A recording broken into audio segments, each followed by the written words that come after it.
प्यारों, क्या आज भले चंगे हैं? प्रतिबोर प्रभु की अनुग्रह ताजा है। हमें उसकी अनुग्रह चाहिए।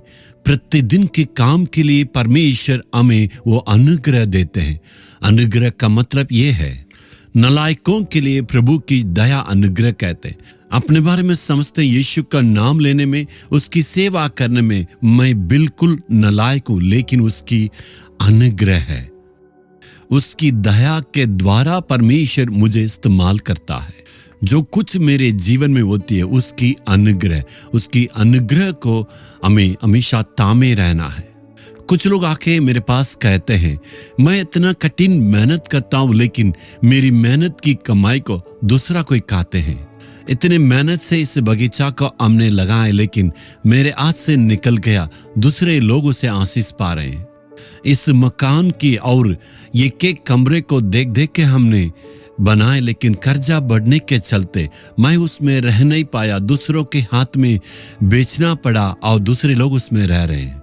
शायद आपका परिस्थिति ऐसे ही है ना। आपने मेहनत किया लेकिन दूसरे कोई आशीष पा रहे हैं। आपने मेहनत किया लेकिन दूसरे लोग आके उस पर राज्य कर रहे हैं। मेहनत का फल नहीं मिला, इसलिए निराश के साथ है ना। प्रभु एक वादा करता है।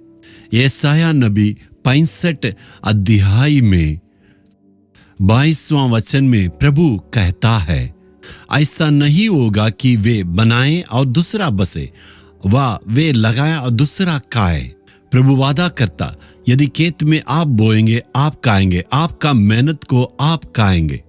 प्रभु वादा करता, जो कुछ आपने परिश्रम किया है उसका प्रतिफल दूसरे नहीं खाएंगे, आप ही उसे खाएंगे। आप ये सोच रहे सारे हालातें बदल गई है, अब क्या होगा, सब कुछ ठीक हो जाएगा। परमेश्वर आपके लिए कार्य करेंगे।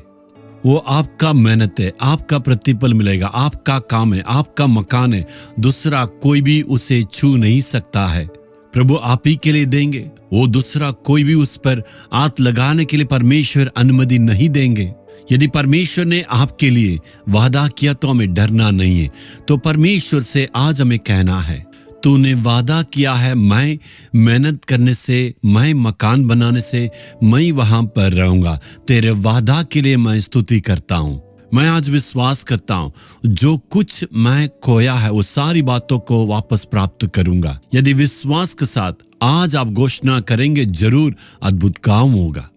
हे परमेश्वर, इस बेटा बेटी ने कुछ खोया है, इसके चलते बहुत ही उदास के साथ है। इनकी मेहनत का प्रतिफल इनको ही मिलना है।